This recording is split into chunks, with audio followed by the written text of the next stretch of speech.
সেইটুকু তেল আমার বাবার সংসারে না, আমার বাবার সংসারে নেই, সেইটুকু তেল নেই। কান্না অন্তর উঠলে ওঠে বলে এরকম কথা শুনলে। তখনকার দিনে গ্রামগঞ্জে মুদিখানার দোকানে কেরোসিন পাওয়া যেত, এখন সব বিদ্যুৎ এসে ওগুলো সব শুকিয়ে গেছে। তখন সেই হারিকেনের পরিবর্তে ছোট্ট টিপ টিপে সেই 1 টাকা 5 টাকা 1.5 টাকা করে সেই টিপ টিপে ছিল না।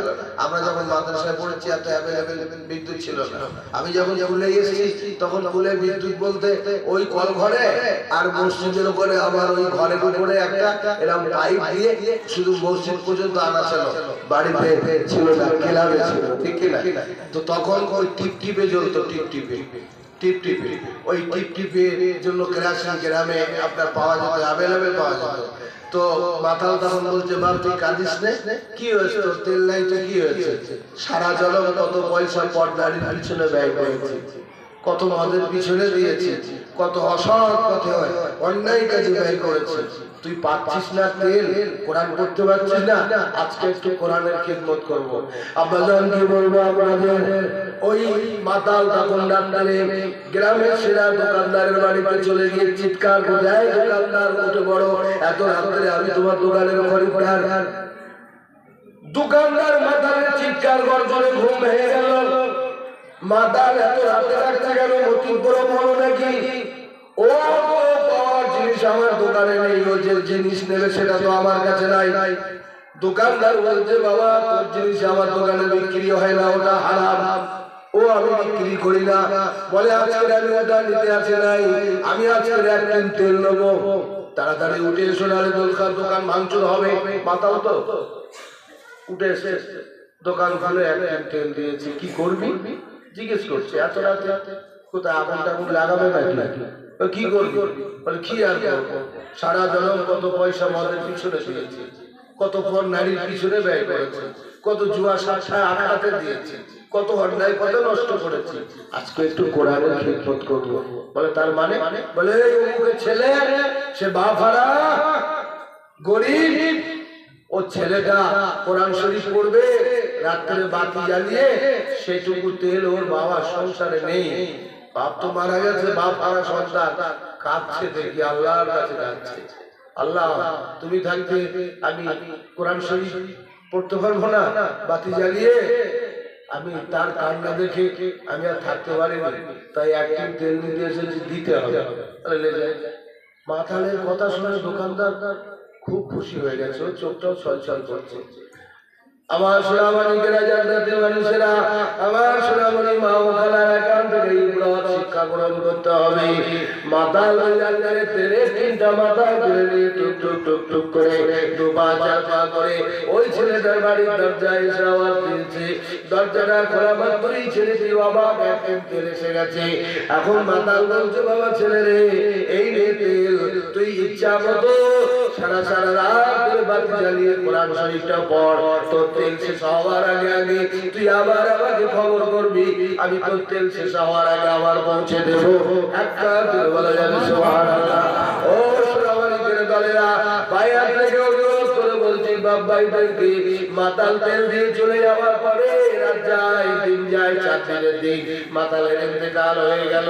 গ্রামের মুরুখ মাতুব্বাররা সব গ্রামের মানুষগুলোকে ডেকে তারা মশওয়ারা করলো, এই মাতাল তো জীবনেও কখনো ভালো কাজ করে নাই, ফলে জানাজা হবে না, 3 কাপড়ে কাপড় হবে না, কোন রকম সাদা কাপড়ে প্যাকেট করে লাশটা বাসবাগানে ফেলে দাও, শিয়াল কুকুরে খাক, কারণ জীবনে কোনো ভালো কাজের খবর নাই, কোনো ভালো কাজের খবর নেই। অতএব 3 কাপড়ে কাপড় হবে না, একটা কাপড়ে বেঁধে বাঁশবাগানে ফেলে দাও। শায়েখ কারগুজারি শোনাচ্ছেন কোরআনের কারিশমা। আমার সোনামানিকেরা, জান্নাতি মানুষেরা, তারপরে বাঁশবাগানে ফেলে দেওয়া হলো। 1 দিন 2 দিন 3 দিন কেটে গেল। এই রাস্তাতে পচন ধরার দরকার ছিল, শিয়াল কুকুরে টেনে হিচড়ে খাওয়ার দরকার ছিল। আজীব ব্যাপার, এই রাস্তা পচলো না, এই রাস্তা শিয়াল কুকুরে পাকড়াও করলো না, মাসি মুছা এতে বসলো না, বরঞ্চ যত দিন যায় ওই মাতালের লাশ থেকে সুগন্ধ বার হয়। একবার বলা যাবে সুবহানাল্লাহ।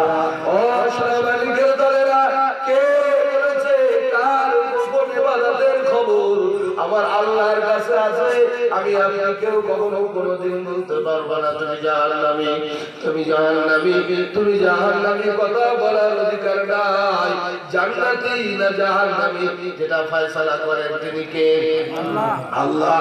আল্লাহ যাকে ইচ্ছা আল্লাহর কোরআন বলছে ফায়াগফিরু লিমান ইয়াশা ওয়া ইউআযিবু মান ইয়াশা আল্লাহু আলা কুল্লি শাইইন কাদির।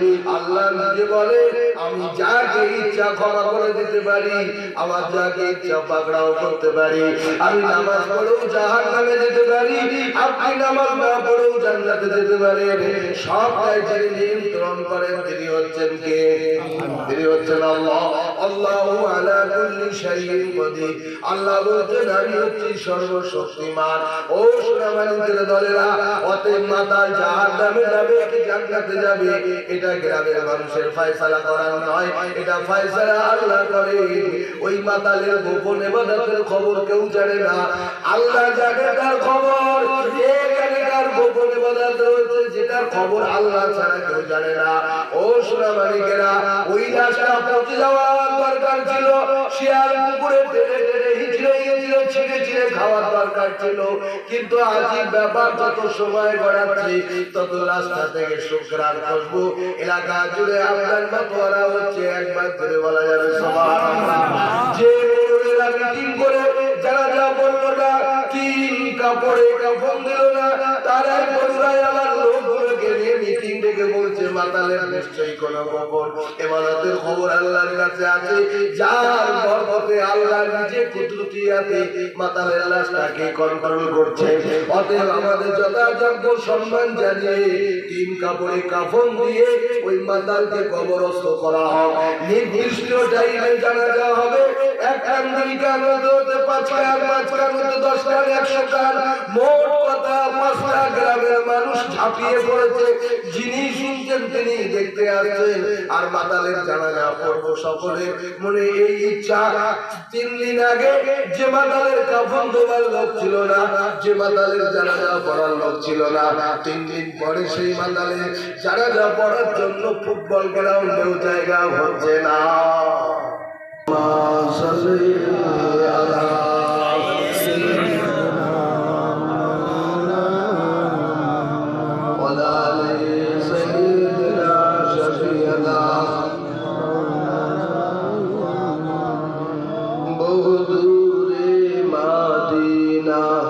কেমনে যাবো জানি না,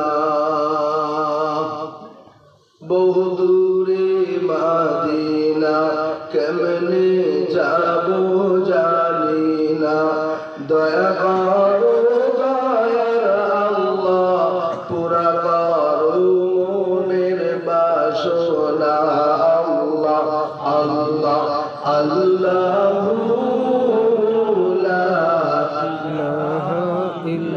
একটু মহব্বতে আল্লাহ আল্লাহ আল্লাহ।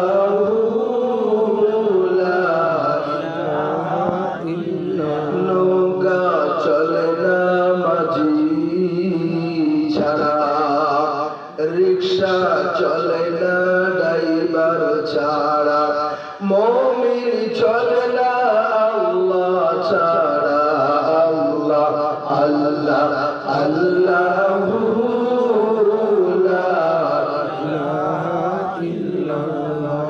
কালেমা হবে সঙ্গের সাথী, কালেমা হবে গোরের বাতি, কালেমা হবে সঙ্গের সাথী, কালেমা হবে গোরের বাতি। পরকালে মাতি বারাতি, কালেমা বিনে নাই কো গতি। বলো লা ইলাহা ইল্লাল্লাহ, লা ইলাহা ইল্লাল্লাহ। সম্মানিত আশিকের রাসূল আল্লাহর ওই মাতালের 3 দিন আগে জানাজা পড়ার লোক ছিল না, 3 কাপড়ে কাফন দেওয়ার লোক ছিল না রে বাবা। 3 দিন পরে ওই মাতালের জানাজা হবে যথাযোগ্য সম্মান দিয়ে। ফুটবল গ্রাউন্ডে জানাজা হবে, এত লোকের চাপ জায়গায় ধরছে না। আল্লাহ যা পারে সেটা কেউ পারে না। 3 দিন আগে জানাজা পড়ার লোক ছিল না, বাঁশ বাগানে টেনে ছেড়ে ফেলে দিয়েছে, শিয়াল করে পাকড়াও করে নাই। আল্লাহ কুদরতিয়াতে মাতালের রাস্তায় কন্ট্রোল করেছে।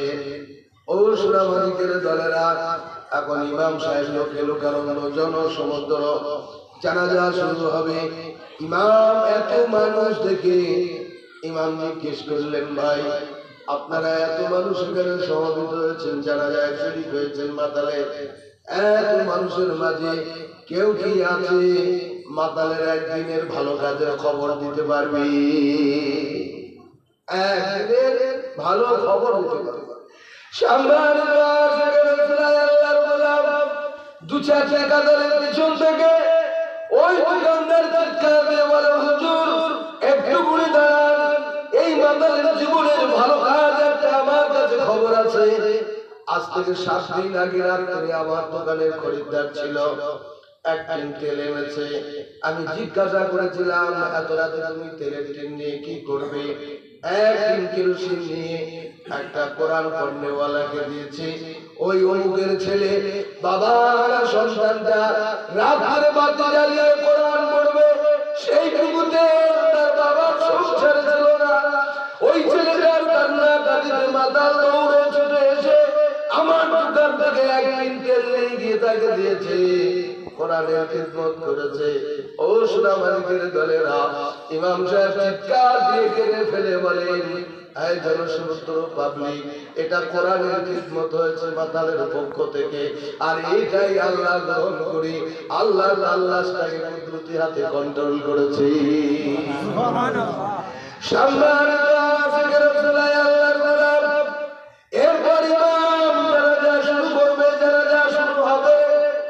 2-4টা কাতারের পিছনে ওই ছেলেটা দাঁড়িয়ে আছে, চিৎকার দিয়ে বলে, হুজুর একটু ঘুরে দাঁড়ান। আপনারা তো শুনলেন মাতাল 1 টিন তেল দিয়েছে, কিন্তু যে ছেলেটাকে তেল দিয়েছে সেই ছেলে হতভাগা, কপাল পোড়া, আমি বাপ হারা সন্তান, আমাকে তেলটা দিয়েছে, ওই তেল দিয়ে আমি বাতি জ্বালিয়ে কোরআন শরীফ পড়ি। আজীব ব্যাপার, আজ পর 4 রাত্রি ধরে আমি এই মাতালের ব্যাপারে স্বপ্ন দেখছি। বিশ্ব নবীর সাথে জান্নাতের দরওয়াজা দিয়ে ঢুকছে আর বার হচ্ছে, জান্নাতের দরওয়াজা দিয়ে ভিতরে ঢুকছে আর বার হচ্ছে। সামান্য একদিনের খিদমত আল্লাহর দরবারে করানো হয়ে গেল। পায়ে হাত রেখে অনুরোধ করে আপনাদেরকে বলবো, এই কোরআনের সঙ্গে লাগানো সম্পর্ক তৈরি করুন। আল্লাহর কসম, যেমন বেহাল কাটার সাথে পৃথিবীর কোনো মানুষ বেয়াদবি করতে পারে না, ছেঁড়া জুসদান হলো ওর সাথে ব্যবহার করতে পারে না, দুনিয়ার কোনো আগুন পোড়াতে পারে না। কোরআন ওদের জন্য না, কোরআন হলো আমার আপনার জন্য। আমি আপনি যদি কোরআনের সঙ্গে সম্পর্ক করি, আল্লাহর কসম, আল্লাহর ওয়াদা, আল্লাহ এদের কখনো জাহান্নামে পোড়াবেন না। একবার বলেন সুবহানাল্লাহ। তাই আল্লাহর কোরআন বলছে, ইন্নাল্লাযীনা আমানু ওয়া আমিলুস সালিহাতি কানাত লাহুম জান্নাতুল ফিরদাউস নুজুলা। সূরা কাহফ 16 পারার শেষ অংশে আল্লাহ বলছে, এই নবী, নিশ্চয়ই যারা আল্লাহ আমাকে বিশ্বাস করে, ঈমান এনেছে, আমার রাসূলকে বিশ্বাস করেছে, ওদের আপ্যায়নের জন্য রয়েছে জান্নাতুল ফিরদাউস। আর জান্নাতুল ফিরদাউসটা হলো সমস্ত জান্নাতের থেকে বড় জান্নাত। নবী বলতেন, তোমরা যখন জান্নাতের কামনা করবে, দোয়া করবে, জান্নাতুল ফিরদাউসের কামনা করবে, যেন আল্লাহ তোমাদের সবচেয়ে বড় জান্নাতটা দান করে। একবার জোরে বলা যাবে সুবহানাল্লাহ। খালিদিনা ফিহা লা ইয়াবগুনা আনহা ওয়ালা। আল্লাহ বলতেন, ওরা জান্নাতের মধ্যে ঢুকবে, আমার বান্দারা আর কখনো ওখান থেকে বার হওয়ার ইচ্ছাই তাদের জাগবে না। ওর থেকেও যদি ভালো কিছু দেখানো হয় তো ওরা বলবে না, আমরা যে জান্নাত পেয়েছি এই জান্নাত থেকে মাবুদ আমাদেরকে আর বার করবেন না, আমাদেরকে আর বার করবেন না। আল্লাহ বলছেন, কুল্লাউ কানাল বাহরু মিদাদান লিকালিমাতি রাব্বি লা নাফিদাল বাহরু ক্বাবলা আন তানফাদা কালিমাতু রাব্বি ওয়ালাউ জিনা বিমিসলিহি মাদাদা। হে রাসূল, আপনি গোটা বিশ্ববাসীকে বলেন, ওরা ওদেরকে জানিয়ে দেন আমার আল্লাহ এত মহান। আল্লাহর কথাগুলো যদি লিপিবদ্ধ করতে গিয়ে সমুদ্রের পানিকে কালি বানানো হয়, ওই সমুদ্রের পানি লিখতে লিখতে শেষ হয়ে যাবে, আমার দয়ার বাবুদের কথাগুলো লিখে শেষ হবে না। যদি সাহায্যের জন্য আরো সমুদ্রকে আনা হয় কালি বানিয়ে, সেগুলো লিখতে লিখতে শেষ হয়ে যাবে। আল্লাহর মহিমা, আল্লাহর বুজুর্গি, আল্লাহর কুদরত লিখে শেষ হবে না। তিনি হচ্ছেন আমাদের সকলের খোদা।